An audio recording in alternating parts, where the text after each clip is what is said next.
Alright, another draft physics video presentation. Probably. DraftScience here on the YouTubes. So, Crash Course, I think this is called. I may have played this video in the past. I just don't remember. But we're going to play it again just because I can add better and more lucid, more just more improved commentary. As I better understand the simple flaw in their logic and frankly in my own perception, in the sense that you could sort of compare it to somebody who might question the religion they're raised in, and they would seek another religion rather than recognize, hey, maybe these whole stories about creation are crap, and that there's some simpler idea. That maybe it doesn't have anything to do with something saying there will be stuff, and that there's just a mechanism, that makes stuff. Well, anyway, and so, they confuse you enough, get you so spinning in circles that you just don't know you're spinning in a circle until you stop and say, wait a minute, let's just start over and see if there's any reason I should spin in a circle. I don't know. Anyway, so it's this, wave particle duality crap. All of these notions that have been forced upon us as this is the truth. This is the way the universe works. And no, there's a much simpler explanation. So let's see. I guess I could just get to it and start pointing out the alternative theory. So I never really thought about, so this is the part where okay, this is what they teach you, some notion that photons are this kind of stuff, two fields, and they're somehow the fields are changing, they're contracting and compressing. Now what they're not too clear about is the fact that they do know that this field change is gigantic. Okay, I mean, the polarization of light is huge, thousands of atoms, 2,000 you could say, of atoms worth of polarization, and it's very, very thick. Yet it lands in a tiny location, like an electron, a tiny space, millions of times smaller than that polarization. Somehow it affects an object that somehow reacts, and that reaction, usually electricity, is how we measure the arrival of one of these objects. Now, my brain said, no, that's not the truth. Okay, what the evidence really indicates, like the little radiation experiments where little pieces fly off, is that the photon is really bits at a frequency, and that's all. Now, the polarization, I didn't really think about it, in terms of, if people have watched these videos in the past, I said, oh, the polarization is just kind of random. They're just not in perfect order. But I improved on that and recognized that, no, it's the antenna that's creating this. It's all like all other electromagnetic radiation. It's actually being created by an antenna. And the antenna is just very small. It's just a group of atoms. Okay, in the group of atoms, the electricity goes through the group of atoms, and the group of atoms change in the sense that their electrons do something, and that's what's firing the photon. So as the electricity moves through the antenna, it takes time.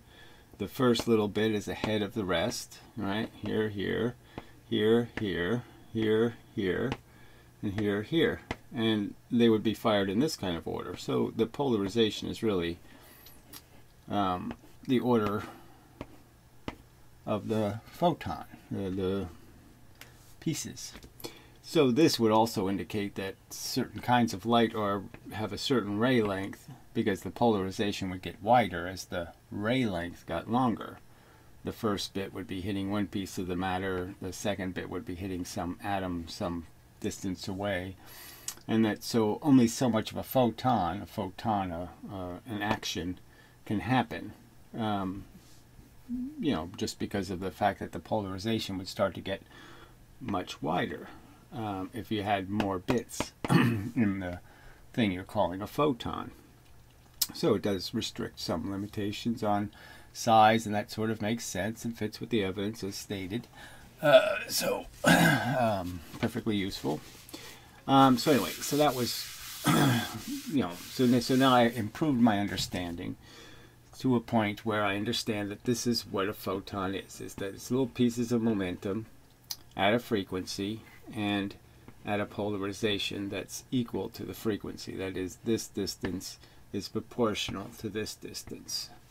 The amount of time, and it's all based on the speed of light, the speed of force in a wire anyway, almost the speed of light, you could argue. And so you're just sending an on and an off signal, and that could be understood as just a pendulum swinging.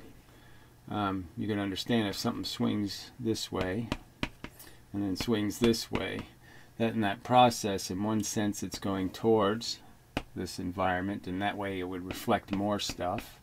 And then when it's going this way, it would reflect more stuff this way, and that would be out of phase. That whatever this side, when this side sees on, this side sees off. And that could explain the entanglement experiments and other things where the photons are essentially right and left-handed gloves, and that you're creating one going one way, that's on, off, and the other one's off, on, off, on, off, on. So that all fits. All right, so with that context, leave us move to, so again, I'll just draw the two comparisons.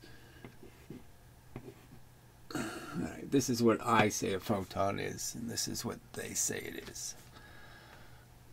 So, moving on to the video and such. Light on a coin that's hanging in midair. What do you think its shadow will look like? Do you think its shadow would have a bright spot of light? Oh, I think I should make this louder. I always do this, don't I? Yes, you do, Gary. Always. Like every frickin' time. You ought to just do this ahead of time. See, listening to it for my pleasure, okay, isn't the same as you being able to hear it, so I have to remember to change it for the purpose of the video production. Blah, blah. Right in the middle of it, because it would. It might seem counterintuitive. Alright, so she's talking about the Argo spot. So, see, this is the part where now it seems it's totally intuitive when you start thinking about it, right? So you're shining light on a coin. Obviously, it matters on where you put the coin. But anyway, so what you're really doing is creating one of these slit experiments.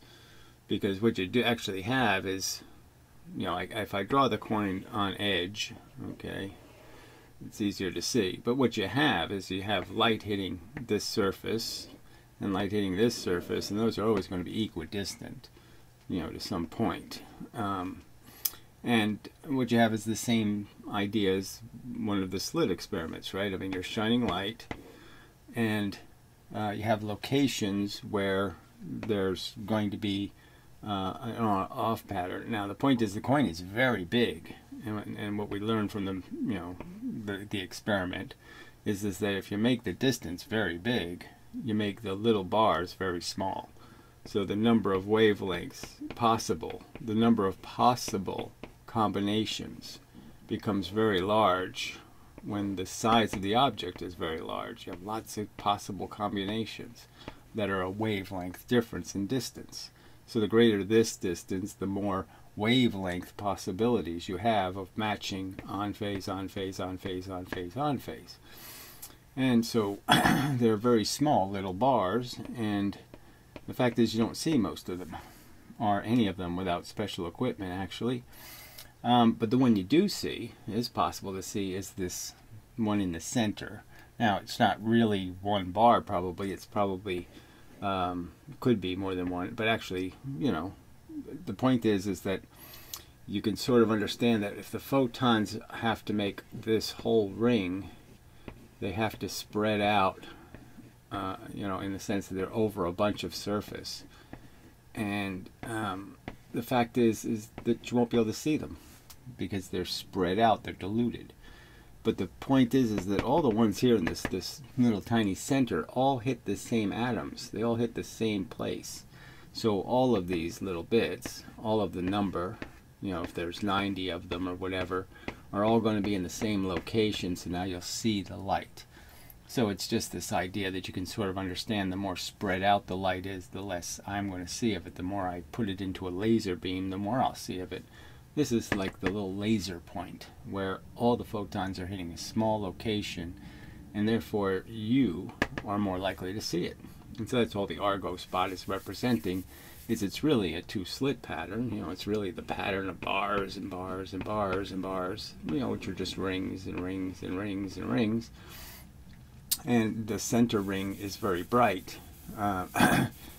because all of the photons, all of the matches, that is the match from, if I had the quarter here, you know, you have a match from the top and the bottom, and you have a match from the left and the right, and then you have all the other matches going around the circumference. So you have all those contributions in one location. Now there's a small number still, because what you're really saying is 90% of the 99% of the light does this, okay, and shines over here and shines over here and creates a shadow of the coin here. And it's only this periphery, the edges, where all of this capacity to change the direction happens. And what's really being changed, okay, is you're just, the explanation that's the simplest. This electromagnetic wave thing doesn't provide you any kind of good explanation. There's no mechanics to it. They say wave, but they don't explain how wave works. They certainly don't explain how a water wave would do anything like this. But anyway, the particle model does provide you this understanding that what's really happening is most of the light doesn't hit the surface, and some of them do, and there's little electrons on the surface. And what's happening is the light hits these electrons, but only pieces hit. Right? The electron is this tiny thing, so this whole thing goes after this one little tiny thing, and only certain ones hit it. So one hits it there, hits an electron, it goes this way. One of these little bits goes that way, and then some other little bit hits an electron and goes this way. You know, and so they're scattering. So they're scattering to all kinds of locations. They're scattering out this way, and they're scattering in this way on this surface.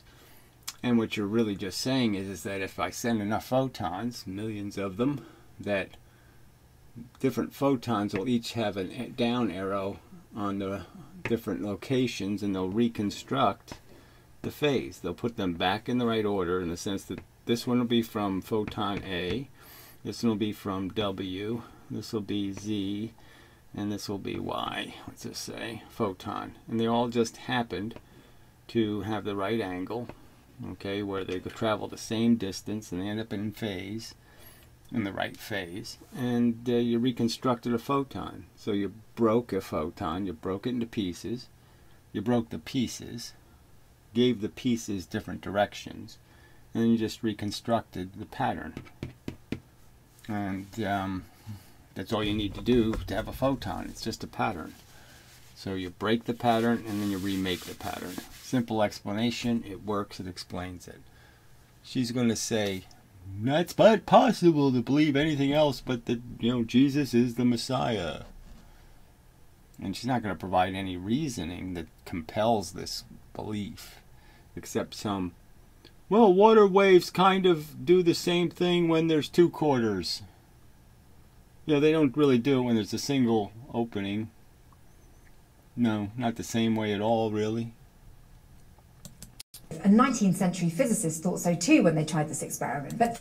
Okay, so she might be implying young, I don't know. That little spot in the middle of the coin's shadow helps prove one of the most important discoveries ever made in physics. So this is just... So they admit, in a way, they're admitting, okay, that their whole theory is dependent on this silly notion, this silly drawing by an etherist and close to a religious kook. You know, and so we have to believe this is the Messiah, this is their Jesus. And I can show that Jesus just doesn't exist as a reality. It doesn't make any sense. Okay, the two-slit experiment has been debunked. Okay, there's no rational, the mathematics that works says the waves are here and here and here and here. That's the math that works. It doesn't make any sense logically. That's not where the wave centers. Why are the wave centers on the surface? The wave center should be right here and right here. There should be two of them. Now, two of them doesn't solve for the pattern. Four of them does solve for the pattern.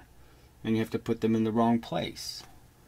Why doesn't this, this should say to them, no, Jesus didn't walk on water. That didn't happen. That's just a story. Yeah.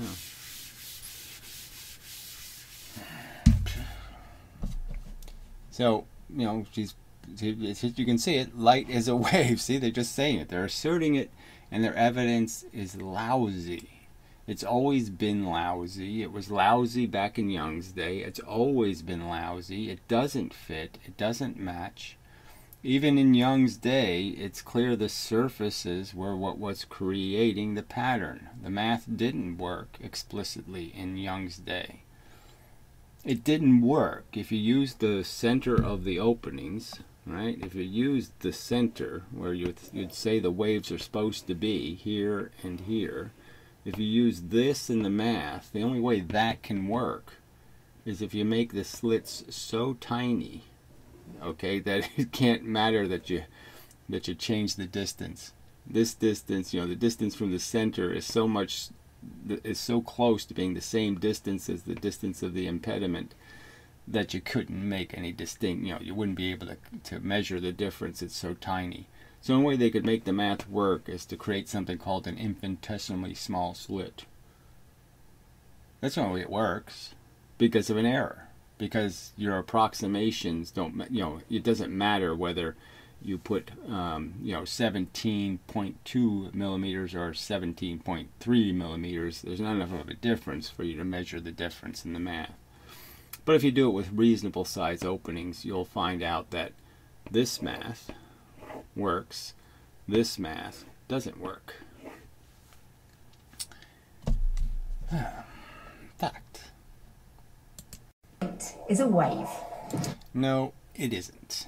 Okay, wave theory is stupid. Wave theory is not elemental. There are no elemental jellyfish. There's nothing waving in anything. Okay, in the elemental universe, it's all about little bits of momentum traveling the speed of light in straight lines. And that's all there is. And that's what Maxwell's math indicates. It's all vectors. Straight line vectors make all the curved lines.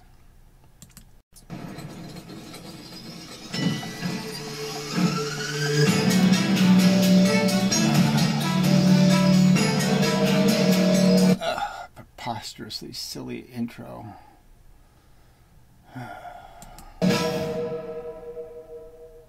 In the 17th and 18th centuries, most physicists thought that light was a particle because it often behaved. So that's just absolute rubbish. It's clear that most thought it was waves. So again, most of them were wavicists. So again, this is just nonsense.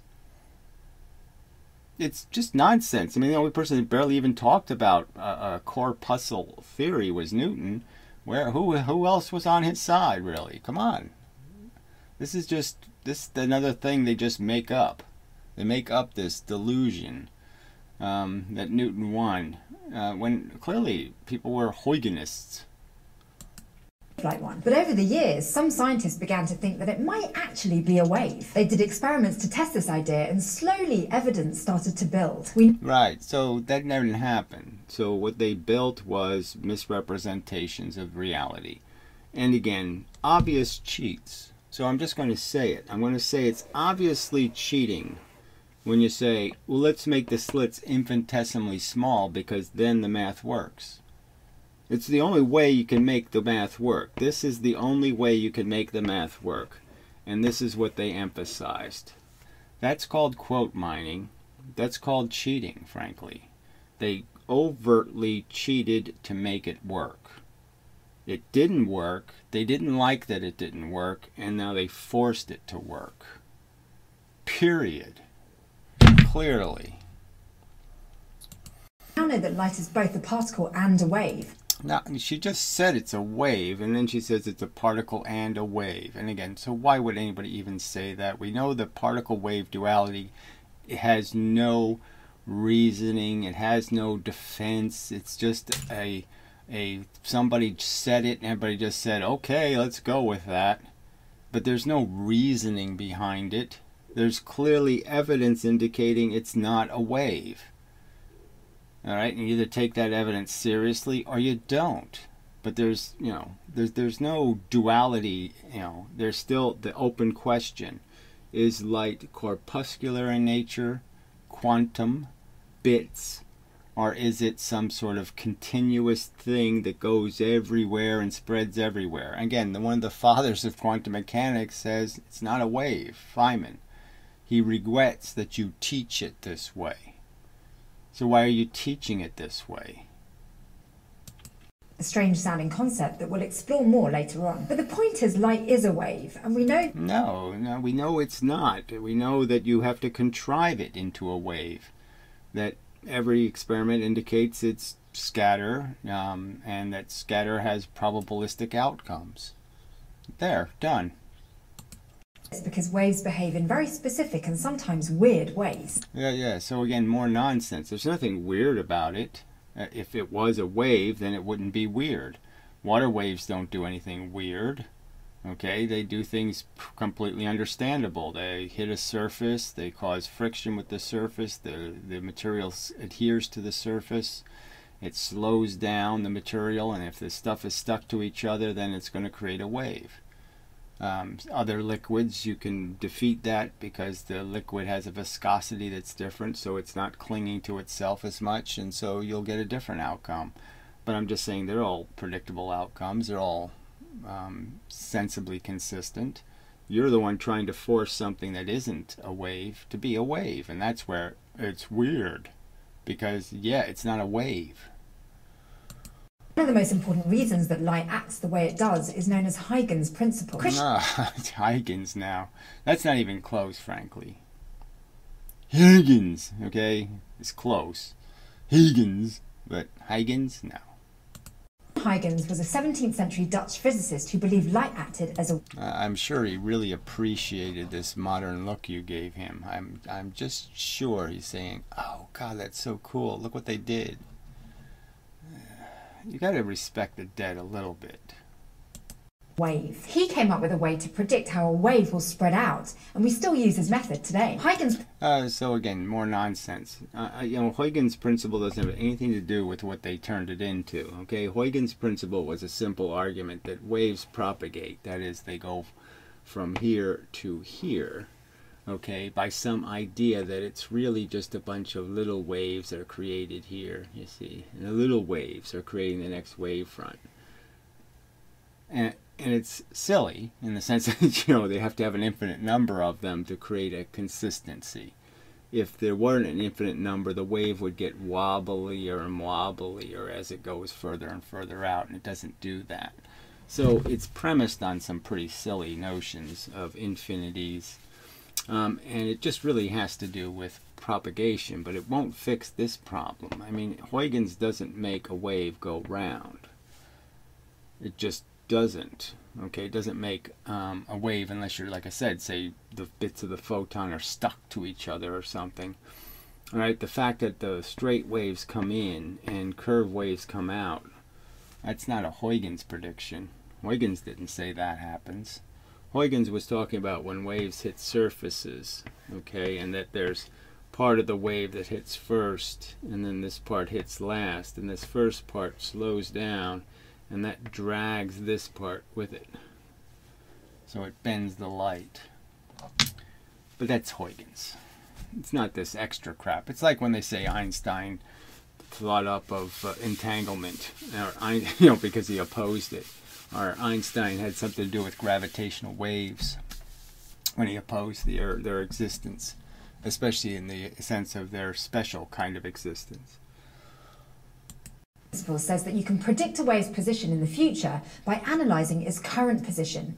All you have to do... You can do that with all of physics. That's the whole point of physics, really, is to say it's a mechanism and you just reverse it. The dice hit things and you can just reverse the way the dice hit the things, and then you can get your dice back in your hand in the way you threw them. That it's a precise cause and effect event that takes place that turns the dice to a certain face. Think of each point on the wave as a source of its own tinier wave. See, Huygens knew that when you multiply the velocity... Oh, crap. Huygens knew. I mean, terrible. Okay, so she's going to say something silly here. So when you multiply the velocity of something by the amount of time it's traveled, you can figure out how far it went. And he figured that this... Yeah, well, I think Galileo probably knew that one too. So I don't think Huygens figured that out. Would also be true for each individual point on a wave. Let's say you have a wave that's travelling 10 centimetres per second, and you want to know what the wave will look like after 2 seconds. To use Huygens' principle, you first draw a bunch of little points along a wave. Then you draw a half circle around each point in front of the wave, with a radius equal to the wave's velocity multiplied by time, so 20 centimetres. Each of those little... Yes, right, and you won't get a straight line if you use this number. You have to use an infinite number to get a nice straight curve. So you won't get a straight curve unless you use an infinite number. Silly. Half circles is called a wavelet. Finally, you draw a curve that's tangent to each wavelet, meaning that it touches each half circle at exactly 1 point. That line shows the location of the wave after 2 seconds. So a two-dimensional wave travelling through empty space will look pretty simple. It's basically an expanding circle. But things get a little more complicated when a wave hits an obstacle. For example, let's apply Huygens' principle to a wave that moves past the edge of a flat object. When the wave hits the obstacle, part of it gets blocked, but the part that isn't blocked keeps moving past the edge, and it follows Huygens' principle, forming wavelets. The wavelets from the part of the wave near the edge will curve behind the edge. And when you draw a line to connect all the wavelets, you end up with a line that bends around... Yes, no chance. So again, that doesn't explain that.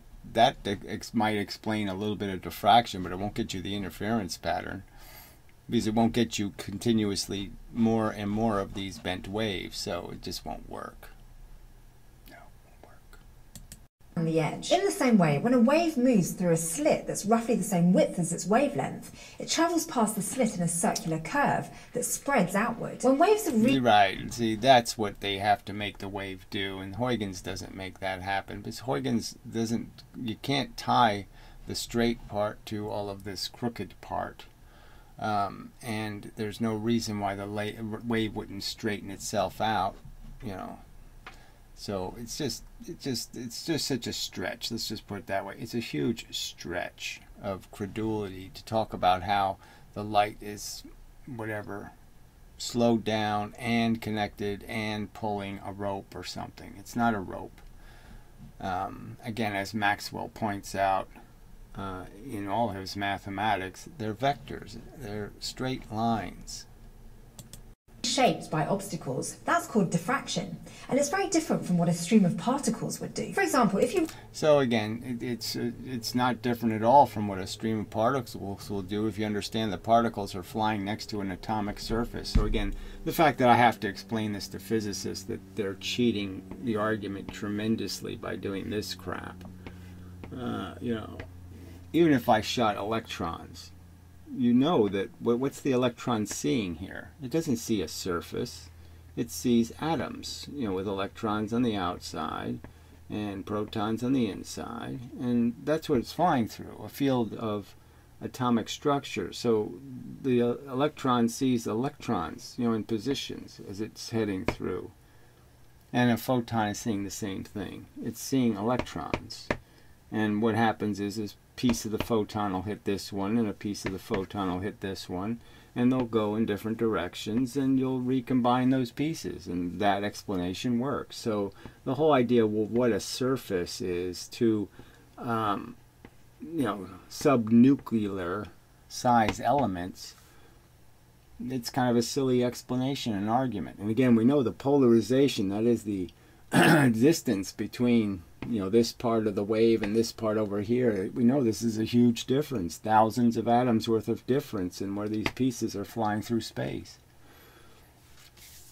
Provides a perfectly satisfactory explanation. So again, this nonsense that we're going to pretend photons see little straight lines of surfaces, that's not what they're seeing. They're seeing electrons and protons. I mean, you really don't have to be a physicist to figure that out, right? That they're not seeing atoms like we see atoms. You know, they don't see surfaces as solid surfaces. A bunch of marbles straight through a doorway, you'd expect them all to hit the far wall directly opposite the doorway. So you could just fix this by making these little things bigger. You know, I mean, again, there are big photons, and recognizing that you could throw a ball and half the ball breaks off and goes over here, and half the ball breaks off and goes over there, and that the pieces fly all over the place. So if I used real apples, there's some of the apples that'll hit right on this corner and get smashed, and I'll get apple sauce all over this wall. And the simple truth is, if I put the apple sauce in the right order, I get an apple back. That's how photons work. They're just a frequency within a confined amount of space. They wouldn't hit the wall in places to the right or to the left of the door, but when waves diffract, they often spread outward behind obstacles. Diffraction. So again, when waves diffract, so you know, this is the nonsense they're using, that somehow the photon is magically going to do what water does, which is part of it will slow down on the surfaces, and that'll force the rest of the molecules to progressively slow down because they're all connected to each other. Just no evidence that photons are made that way. One of the reasons there's a bright spot in the middle of the shadow when you shine a light on a round object. The other reason is... No, the sensible reason is that some of the photons go right through the middle and aren't disturbed by any of these electrons on the surfaces. The electrons on the surfaces don't interrupt their passage, so they just end up going right through the center and hitting the middle and making a spot there. Because this distance is very small, and you know, projected on the surface, it doesn't get any bigger. This opening doesn't get bigger by projecting it. The stuff that doesn't get interrupted doesn't diffract, doesn't get spread.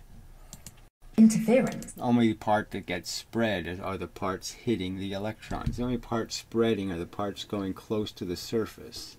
The rest of the light just goes straight through. So that's why it's brighter here than it is here, here, here, or here, here, here. It's because most of the light just goes straight through. It doesn't hit any electrons. It doesn't get broken. In our lesson on travelling waves, we describe what happens when waves run into each other. They interfere in one of two ways. Waves interfere constructively when the crests of both waves end up in the same spot, and so do their troughs. The waves essentially combine into one. Right, so again, it has nothing to do with waves, because obviously what they should be seeing then is this spot should go on, off, on, off, on, off, on, off. And this spot on, off, on, off, on, off, off, on, off, on, off, off.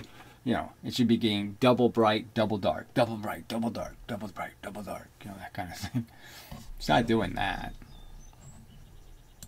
Wave that has a larger amplitude, with higher crests and lower troughs than either of the two waves did before. But waves interfere destructively when one wave's crest runs into the other wave's trough, and vice versa. In that case, the combined wave has a lower amplitude than either of the waves. So all you really have to understand is you can break photons and then you can remake photons. So there's no destructive interference. They all get destroyed, okay, individually. And it didn't require them to interfere with each other. It had to interfere with the surface. The surface breaks the photon. And all you do is remake them at the proper vectors, where they're back in phase. It's a simple explanation. Just as jamming explains the two source, you know, when they don't use slits, but they actually use two sources for these experiments. Jamming is the simple explanation. Did before. With perfectly destructive interference, the waves actually disappear completely. They flatten out. Together, diffraction and interference help explain the results of the famous double slitting.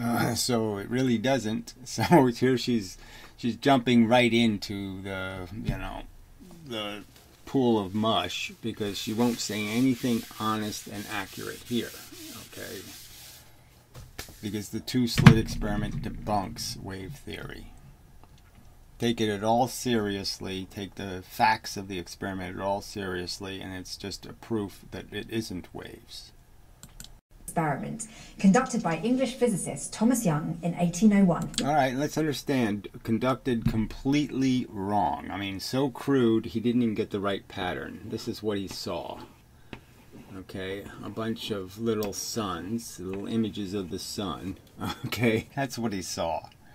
We know the double slit experiment done with in a precise manner will give you a very specific pattern, okay, of, you know, any number of bars here. It can be 3 or it could be 17, you know, here in the center.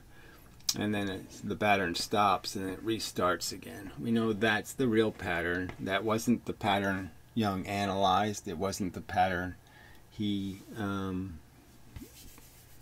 had anything to do with. And again, even his pattern, if he actually did the math, okay, for his theory of waves, his drawing. So his drawing was this 2 waves create this pattern.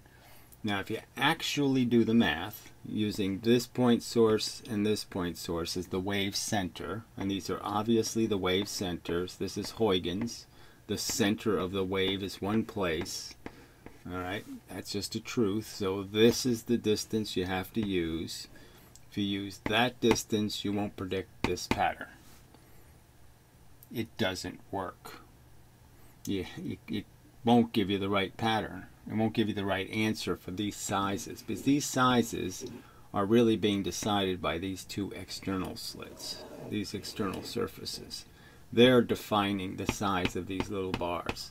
And the pattern Young didn't see, okay, the pattern I just pointed out, this double pattern with this bit missing, that pattern is being decided by this distance. So this distance won't get you this answer. You have to have this distance. So even if Young had done the math, he could have found out it fails. Uncovered a window so that only a very narrow stream of sunlight passed through a slit into the room. Then he positioned a plate with 2 more tiny slits cut into it. That's her noise. So her noise, her video has that noise in it. Spaced very close together so that the single beam of sunlight passed through them. Finally, he placed a... Yeah, so this is where they use a single aperture, you know, in an effort to create, you know, coherent light. But it doesn't work very well. I mean, you have to have long distances between these things. Screen behind the slits. If light were just a stream of particles, you'd expect to see 2 bright lines on the screen. So again, I know you wouldn't if you made it a rational experiment. You're basically saying you're sending something kind of large. The wavelength of light is this big, let's say, and you can have a slit that's this big. And so you know some of your apples are going to hit the edge. They're going to hit the surface. And they're going to smash. And the pieces are going to fly in all kinds of directions. That's what you would expect. Behind the 2 slits. But that's not what Young saw. His screen had many lines on it. There was a bright line in the middle, then more bright lines above and below it. So again, there wasn't lines, there was circles, those images of the sun. So again, this is just, you know, let's just redo history. Let's just lie about it, and fine. You know, it isn't. He didn't see the right pattern because the experiment was way too crude, and that's just a fact. And his approximations and generalizations don't have anything to do with the truth. And when you do the experiment carefully and precisely, you'll find the mathematics for his drawing doesn't work. Pattern is called a diffraction pattern, and it comes from the... It's not called that, and you know, professors at MIT will say it's just silly for you to say it's a diffraction pattern because it has nothing to do with diffraction. It's an interference pattern in both the single slit and the double slit. And I'm arguing kind of obviously that no, it's a reconstruction pattern. It's a scatter pattern. Diffraction and interference of light waves. Light waves interfere constructively when they're lined up exactly right. For example, to form that line on the screen between the 2 slits, the waves from each slit travel exactly the same distance. So they line up. Well, the fact is they don't travel exactly the same distance. That's why the bars have a size to them. And you'll see in the actual pattern that the light parts are bigger than the dark parts. And that's because it doesn't have to be exact. That is, the frequency can be a little bit off, okay? This can be 500 nanometers, this can be 498 nanometers, this can be 507. The distances can be a little bit off, and it'll still be seen as a photon.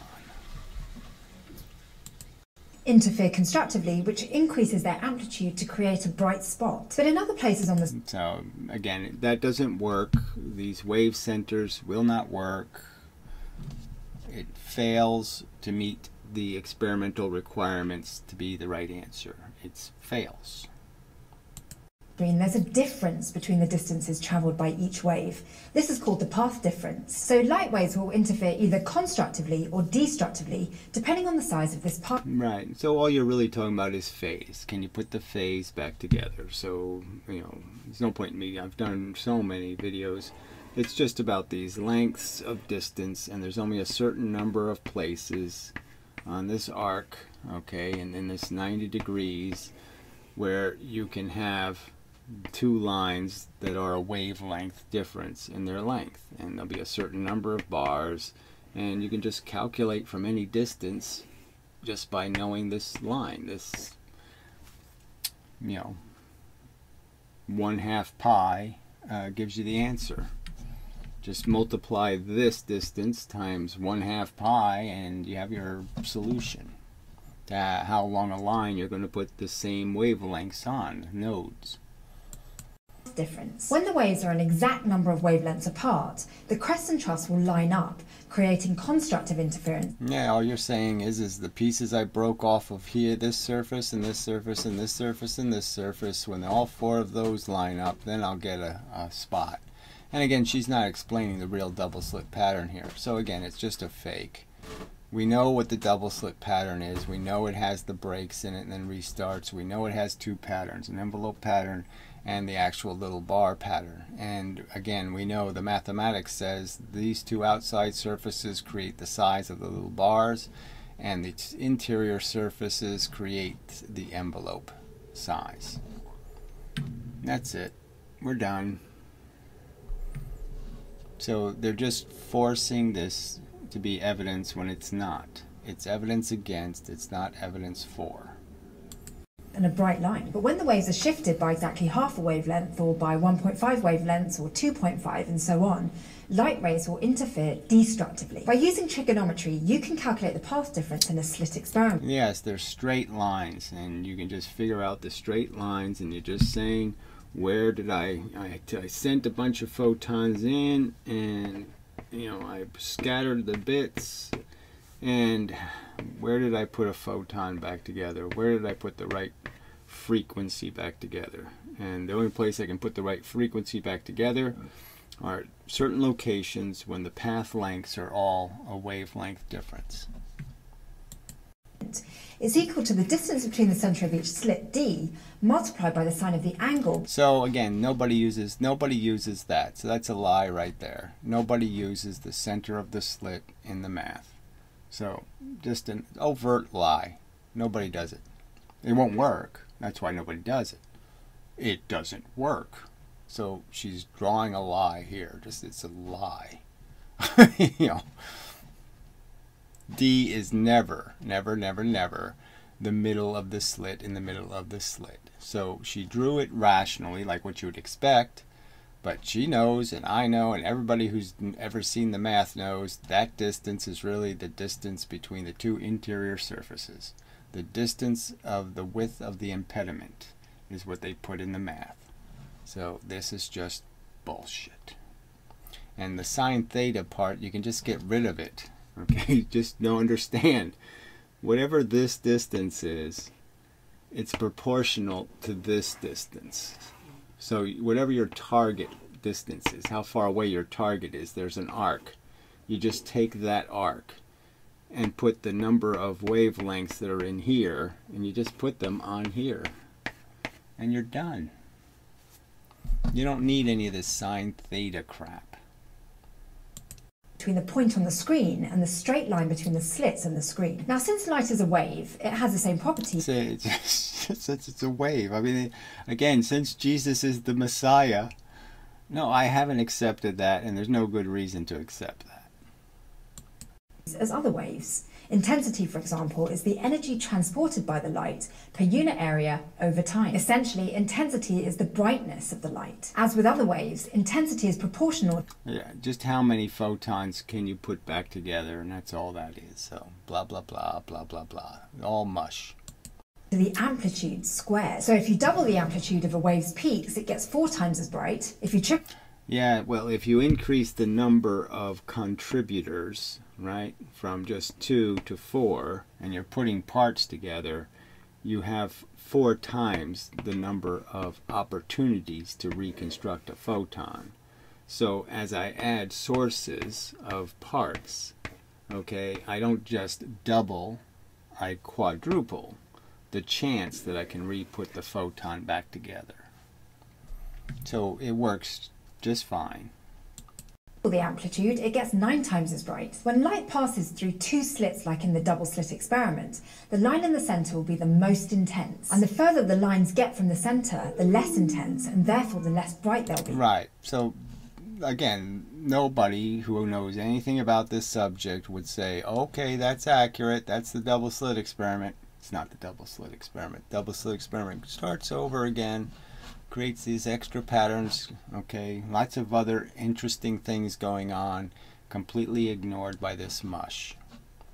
And clearly it doesn't do this degrade immediately thing or any of that. There can be literally dozens of little bars of light, and they'll all look very, very equal. Like other waves, light also has a frequency and wavelength. These determine whether light is visible, and if so, what color it is. Light with a higher frequency and therefore a shorter wavelength. So they do it here again. They have the higher frequency stuff at the 0 end, you know, completely backward is intensity. So every drawing of this I ever saw as a kid, it was exactly the opposite. The high frequencies at this end, the low frequencies at this end. When did it become rational to put the high frequencies at this end and the low frequency? Why? Even their own theory says this is the stuff gets more intense as you increase the frequency. So why do they have it drawn backwards? Why do they have 0 on the thermometer way over here and 1,000,000 on the thermometer over here? It just doesn't make any sense at all. Why would you do that? Is on the bluer side of the spectrum. Light with a lower frequency and a longer wavelength is on the redder side of the spectrum. White light, light from sunlight, is actually all of the different colours of light combined. When white light passes through the 2 slits in the experiment, they interfere in a way that allows you to see this rainbow of colours in the lines on the screen. But so that wasn't even a good drawing, because obviously they end up falling on top of each other in some locations and you end up getting white light again. Slit experiment isn't the only situation where light creates a diffraction pattern. Diffraction will happen when light passes through a single slit too. So she called it diffraction again, right? So, I mean, I could just point out, what's the reasoning of this physics when overtly, you know, like professors at MIT will tell you, no, diffraction doesn't have anything to do with the pattern. It's not a diffraction pattern, it's an interference pattern, okay? If you're going to call it something, you have to call it the right thing. It's not made by diffraction. Producing a pattern that looks like a series of lines that get dimmer the further you get from the centre. The light will be the brightest on the part of the screen that's opposite the middle of the slit. That bright line is created by the rays that go straight through the slit, perpendicular to the plane. So that makes no sense at all, right? Because she just pointed out how Huygens says the wave has to be all bendy. They have a path difference of 0. But to reach the other points on the screen, different rays of light travel different distances, depending on their angle going through the slit. And again, whether the light interferes constructively or destructively depends on how the rays line up. For a single... So she didn't explain the single slits. Let's see how she makes 2 waves here to interfere with each other. Let's see. This ought to be worth some kind of laugh. I mean, she's going to have a real problem. Straight lines coming in and all of a sudden 2 waves come out. How's she going to do that? And the 2 waves are just really representing the fact that there's 2 sources. this side, this surface, and this surface. There's two sources in the experiment. There's not, and she has to put the waves here and here to accurately get the math right. They can't be inside here. They have to go over the surface. That is, the wave has to go right through the surface somehow. The path difference is between the light coming from the very top of the slit. So this is fail. All of these extra little lines will not get you the right answer. The only right answer is going to come from here, this one and this one. That's the distance where you have the number of wavelengths, and that's the same number you'll get on the arc. So again, just nonsense. They just draw this extra stuff to keep you confused, because none of that extra stuff will get you the right answer. And the light coming from the very bottom of the slit. The path difference is equal to the width of the slit, d, times the sine of... So you drew it before as the wave goes through the center of the slit. And that's where you drew the distance from the center of the opening to the other center of the opening. So now all of a sudden, she's using the distance between the surfaces. The right answer is always the distance from the surfaces. That's where you get the right length of the line. So the surfaces is the only place it works mathematically. They don't just state that. That's the obvious fact. The distance between the surfaces, whether it's a coin or a pencil or a needle or no matter what you're using, that's the distance that's going to tell you the distance between the surfaces, what kind of pattern you get. And the double slit, obviously you have 4 surfaces. And the multi-slit, you can have, a diffraction gradient, you have many, many surfaces. So you have lots of patterns superimposed on each other. Lots of locations where you can have a lot of sources that are in phase or very few sources that are in phase. Between the point on the screen and a line straight from the slit to the screen. If the path difference is 1 wavelength long, then the path difference between the light from the top of the slit and the light from the center of the slit is only half a wavelength. The same holds true for the... Yeah, and the same holds true. I could draw it exactly the opposite. I could start even instead of odd.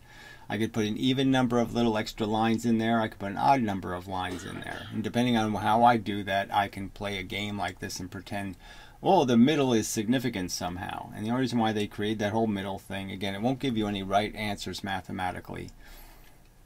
So it's only there to contrive a notion that somehow a single slit creates 2 waves when it doesn't. It doesn't in water. The 2 experiments clearly don't match. Water does not produce an interference pattern.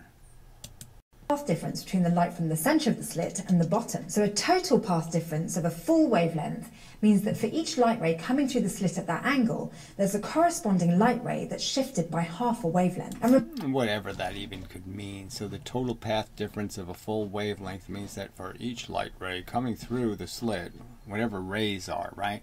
I thought they were waves. Why are you calling it a light ray now? At that angle, there's a corresponding light ray that is shifted by half a wavelength. Shifting sounds like scattered. Remember, when waves of light are shifted by half a wavelength, that means one wave's crest lines up with the other's trough, causing destructive interference. So for a single slit, when the total path difference is equal to a full... So again, the D in the experiment is the distance between the surfaces. It doesn't have a damn thing to do with a wave coming out of here. Doesn't have a damn thing to do. The point source, the center of the wave, is being identified by this distance. They're saying the center of the wave is here, and the center of the other wave is over here.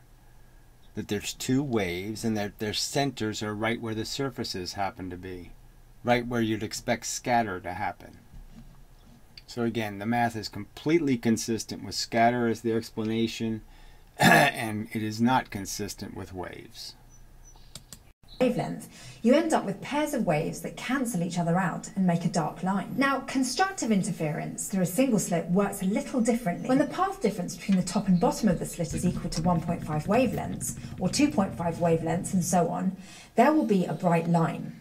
That's where the rays interfere constructively. As with the previous example, this also has to do with the path difference between the individual rays passing through the single slit. Say the light is angled so that the total path difference between the top and bottom of the slit is 1.5 wavelengths. The rays passing through the middle third and bottom third of the slit will be half a wavelength apart, so they'll cancel each other out. But that top third won't cancel with anything. Instead, it will reach the screen, creating a bright line. So again, this is just convenient. Again, it just depends on how I subdivide that space. So if I cut the space, you know, because again, I can cut it into, you know, an even number of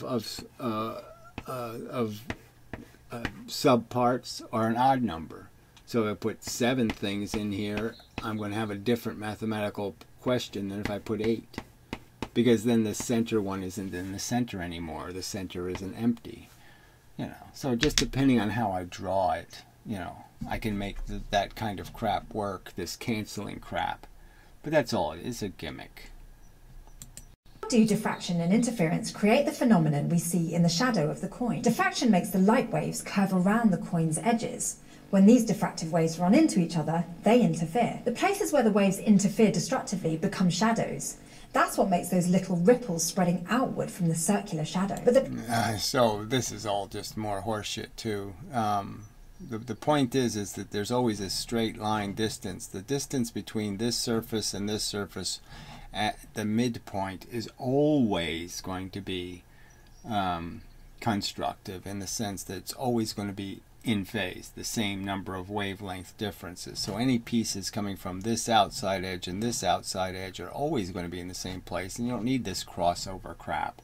So that's just contrived nonsense. And again, it's only because the spot is so tiny, that it's such a small location, that you're hitting all of the photons from all the circumference, all the way around the circle. Each location is sending the light to the same spot, and that's why you see the light. But these are very, very small. You know, a large coin is a huge, gigantic difference. You can count the number of wavelengths would be gigantic in there. You know, maybe 1 million. So the little bars of on/off are so small, so tightly packed that you couldn't see them anyway. And the only one you see is the one in the middle.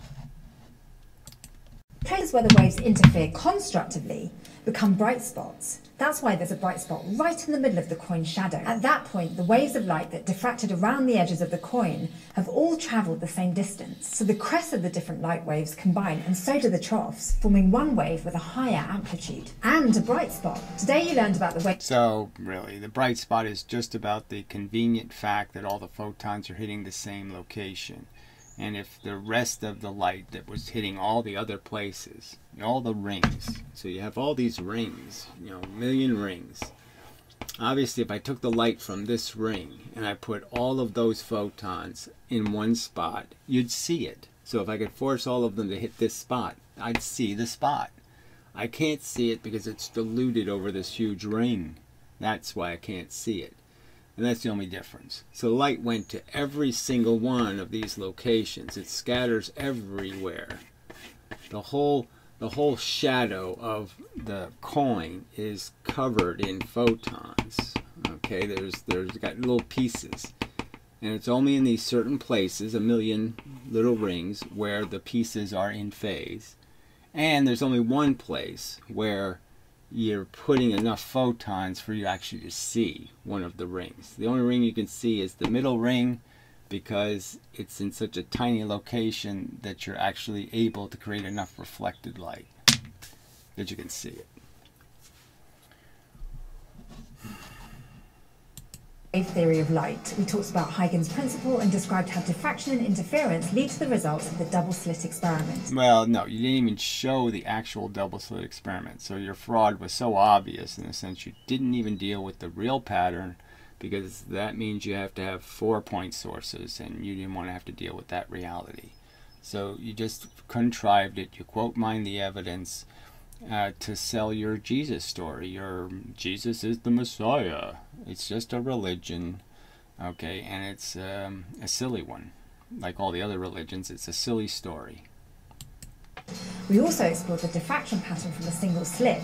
Finally, we explained the diffraction pattern for a disc. Crash Course Physics is produced in a... Yeah, you didn't do any of that crap. So screw PBS for what they support. Association with PBS Digital Studios. You can head over to their channel and check out a playlist of the latest episodes.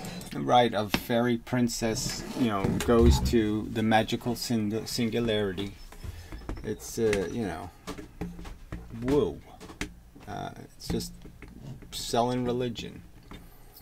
This, you know, it used to be PBS did actual science, you know, but after Carl Sagan, screw that. Once they played a little bit with the Drake equation, they were hooked, and they had to just keep making crap up. It's very disappointing. Sad world we live in, actually. Pitifully stupid people pretending to be smart. Shows like PBS Spacetime, Blank on Blank, and Barbecue with Franklin. This episode of Crash Course was filmed in the Dr. Cheryl C. Kinney Crash Course studio with the help of these amazing people and our equally amazing graphics team. So not one of these people could have asked a simple question like, how do you get two waves in that single slit again? I really don't get that. How did two waves come out of one opening? Doesn't sound quite right. Thought Cafe. How come the quarter doesn't create two waves? Huh?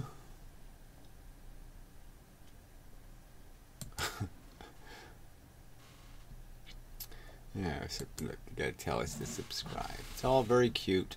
Alright. So, I guess enough of a video, I shall say is my statement. Enough of a video. So,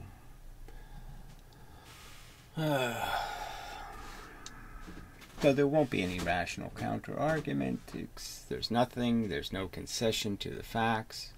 Fact is that you know, all of the last 100 years of physics is premised on really bad assumptions. Assumptions about bending space, about photons being bent by gravity, about time being a dimension, and about this nonsense of, you know, the elemental universe being made out of jellyfish, and that they make waves that interfere with each other.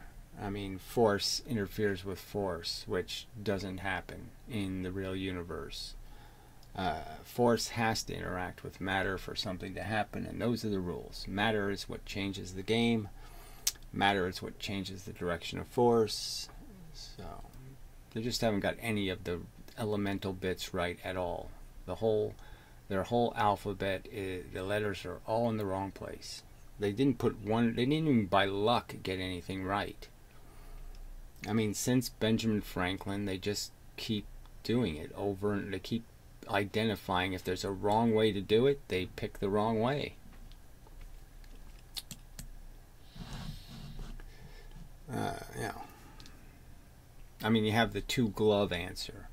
And what they turn it into, no, they're both gloves at the same time, and they don't know whether they're right-handed or left-handed until the other guy gets entangled in something, or gets, you know, deconstructed.